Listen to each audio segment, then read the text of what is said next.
Mas manten sama Mbak manten. Piye? Aku lak ngomongi manten ngene iki kan biasa. Heeh. Cak Nan sing ngomongi aku Gilga Happy. Ya. Mari ngono ndengenane Gea. Terus apa nang ndengenane Hali aku.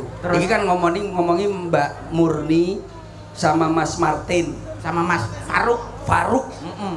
Mu Faruk Iki tanggomu lho iki. masa Wong Blitar iki. sing ndi? Sing Faruke. Lho, Blitar.